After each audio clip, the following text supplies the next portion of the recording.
नमस्कार। मैं कपिल एक बार फिर आपके सामने। भाई पिछले हफ्ते बहुत हंगामा कटा एयरपोर्ट पर। इंडिगो करके एक एयरलाइन है, उसने अपनी हजारों उड़ानें रद्द कर दी, यानी कैंसिल कर दी।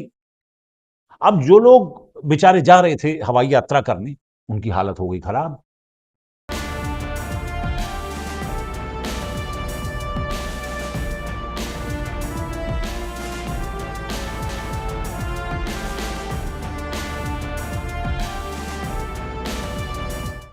इस बीच इंडिगो की पीड़ा कोई नहीं समझ रहा। ये सब लोग समझाने लगे हुए हैं कि यात्रियों को ये परेशानी हुई साहब, यात्रियों को वो परेशानी हुई साहब। जो एक आध एयरलाइन और है इंडिगो के अलावा देश में, उन्होंने किराए बढ़ा दिए। लोगों के इंटरव्यू छूट गए, कुछ लोगों की शादी सगाई भी छूट गई, किसी का हनीमून प्रोग्राम रह गया, कोई यूं ही जा रहा था बेचारा, एयरपोर्ट पे बैठा रह गया।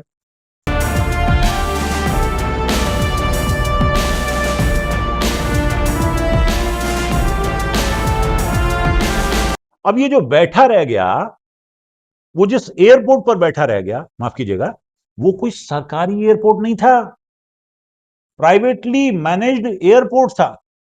प्राइवेटली मैनेज्ड एयरपोर्ट से प्राइवेटली मैनेज्ड एयरलाइन के लिए परेशान था। प्राइवेट सिटीजन, जिसके सिटीजन होने का अभी कोई पुख्ता प्रमाण भी नहीं है। अब इन सब में ये देशद्रोही लोग सरकार को घसीट रहे हैं। आप जरा सवाल कीजिए कि भैया सरकार का क्या है इसमें। सरकार ने तो बड़े भाई पहले ही कह दिया था कि वो सब कुछ, यानी सब कुछ प्राइवेट करने जा रही है, सब पूरे देश का प्राइवेटाइजेशन करने जा रही है। इसी सोच के साथ हमने नेशनल एसेट मोनेटाइजेशन पाइपलाइन की घोषणा की है।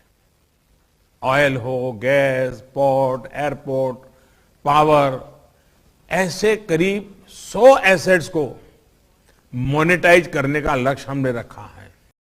ऐसा है भैया कि सरकारी कामों में बड़ी लापरवाही, बड़ा भ्रष्टाचार होता है।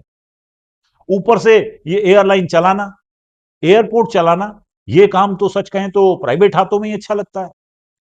प्राइवेट सेक्टर में क्या होता है ना कि काम बड़ा एफिशिएंट होता है। यानी मोनेटाइज और मॉडर्नाइज के साथ हम पूरी अर्थव्यवस्था की एफिशिएंसी को और बढ़ा सकते हैं। अब इंडिगो वाले किस्से में ही देख लो, बाकियों का मुझे पता नहीं है, लेकिन मेरा भांजा अपनी नई नवेली दुल्हन के साथ हनीमून के सपने देख रहा था। इंडिगो की ऐसी एफिशिएंसी हुई कि एयरपोर्ट जाने को तैयार बैठा था, बस निकलने वाला था, कैंसिलेशन का मैसेज आ गया। उसे बस सिर्फ कुछ 1 सवा लाख रुपए का ही नुकसान हुआ। अब इतना तो एफिशिएंसी के नाम पर झेलना ही पड़ता है ना भाई। साथियों, सरकार के निर्णयों की वजह से जो राशि मिलेगी उसका इस्तेमाल जन कल्याण की योजनाओं में किया जा सकेगा। यार मेरा तो दिल बुरा सा हो जाता है महामानव की सरकार की आलोचना सुनकर। अरे यार सरकार कोई तुम्हारा एयरपोर्ट चलाने के लिए बैठी है क्या? अरे ये एयरपोर्ट, ये एयरलाइन सरकार की होती तो समझ भी आता कि भाई सरकार की आलोचना करें। लेकिन मेरे भाई सरकार ने तो बहुत पहले ही एयरपोर्ट में एयरलाइन से हाथ धो लिए। अब ये जो एयरलाइन है इंडिगो, ये कोई सरकार के लिए तो काम करती नहीं, ये जनता के लिए काम करती नहीं। इसे प्रॉफिट होगा तो ये तुम्हें ले जाएगी, नहीं होगा प्रॉफिट तो नहीं ले जाएगी। अब इसमें इस पर यूं चीखने चिल्लाने से क्या होगा? इतनी छोटी सी बात तुम्हें समझ नहीं आती। सरकार करती है जनता के लिए काम, प्राइवेट कंपनियां करती हैं मुनाफे के लिए काम। अगर किसी प्राइवेट कंपनी को मुनाफा नहीं होगा तो वो काम नहीं करेगी।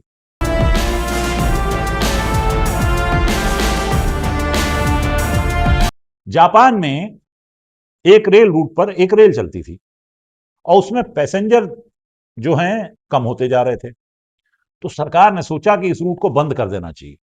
अब इसके लिए सर्वे कराया गया, जिसमें पता चला कि उस रूट पे गांव हैं जहां की लड़की उस रूट से, उसी रेल से अपने स्कूल तक आना जाना करती है। तो वो रेल तब तक चलने दी गई जब तक वो लड़की स्कूल पास करके कॉलेज नहीं चली गई।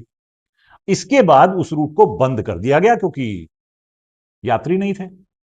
अब क्योंकि ये जिस रेल की कहानी है वो सरकारी रेल थी और सरकार की जिम्मेदारी है या जिम्मेदारी होती है कि वो अपने नागरिकों का ख्याल रखे। इसलिए उस लड़की की पढ़ाई की जिम्मेदारी समझते हुए जापान सरकार ने रेल चलने दी।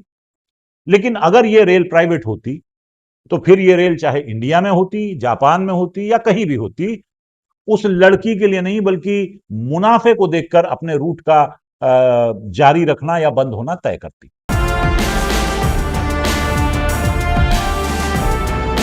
इन लोगों को तो कोई काम है नहीं। अब कहने लगे हैं कि इंडिगो ने तो महामानव को चंदा दिया था, उसका इंडिगो ने बदला लिया है मनमानी करके। दूसरे कह रहे हैं कि अडानी या अंबानी में से कोई एक है जिसने कोई स्कूल खोला है पायलटों के लिए, इसलिए सरकार ने पूरा कानून ही बदल दिया। इसकी वजह से इंडिगो ने ये किया। तीसरे साहब मिले तो कहने लगे कि ये तो सरकार झुक गई इंडिगो के आगे। ओ मेरे भाई, सरकार नहीं झुकती झुकाती किसी के सामने। ये महामानव की सनातनी ताकत वाली सरकार है।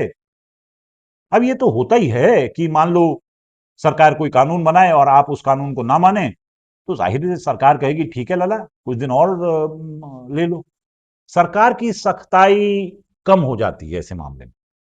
तो सरकार ने कानून बनाया, इंडिगो ने नहीं माना, तो सरकार ने कहा ठीक है अभी रहने दो, बाद में मान लेना। I think what Indigo did was pure blackmail. It saw both the government as well as the regulator as relatively soft targets that would capitulate. And capitulate they did because they've given them an extension till the 10th of February. ऐसा ही भला रिश्ता होता है सेठों के साथ सरकार का। सरकार कानून बनाती है, सेठ नहीं मानते, सरकार कहती है चलो कुछ नहीं होता। अब इंडिगो ने नहीं माना तो इसमें सरकार की गलती है भाई। इन लोगों को तो सरकार और सीधे कहूं तो महामानव का विरोध करने का बहाना चाहिए। दिल्ली में प्रदूषण बढ़ गया, सरकार को दोष दो। रुपया गिर गया, डॉलर चढ़ गया, व्यापार बंद हो गया, सरकार को दोष दो। रेल दुर्घटना हो गई, लोग मर गए, सरकार को दोष दो। और ये सब तो चलो होता है क्योंकि सरकारी मामला है। लेकिन प्राइवेट एयरलाइन ने तुम्हारी ऐसी तैसी कर दी तो इसमें सरकार पर या सीधे कहें तो महामानव पर दोष क्यों डालना है? कहा जाता है कि कष्ट करने से ही भगवान मिलते हैं, और ये तो छोटे मोटे कष्ट हैं। तुम तो मृत्यु के भय और भूख की पीड़ा, पेट्रोल की महंगाई तक के बावजूद महामानव के भक्त बने रहने का दावा करते हो। इसलिए इंडिगो की इस कारस्तानी का विरोध करने वालों को सिर्फ एक बात से चुप करो। अरे मोदी है तो मुमकिन है, अरे मोदी है तो मुमकिन है, अरे मोदी है तो मुमकिन है, ओ अरे मोदी है तो मुमकिन है। बाकी चचा जो थे हमारे गालिब, कह गए हैं कि तू जख्म दे हजारों, तेरा हर जख्म सह जाएंगे। तू जख्म दे हजारों, तेरा हर जख्म सह जाएंगे। अब तो घबरा के कहते हैं पक्का मर जाएंगे, और मर के भी चैन ना पाया तो तेरे दर पे आएंगे, सब कुछ बेचकर नारा लगाएंगे। मैं देश नहीं बिकने दूंगा। तो भाई लोगों, नारे बहुत सारे हैं, नारा लगाइए। नारा लगाने के बाद एक एक करके पूरा देश भी बेच दें तो मुस्कुराइए और बैठे मत रहिए, मौसम का मजा उठाइए। नमस्कार।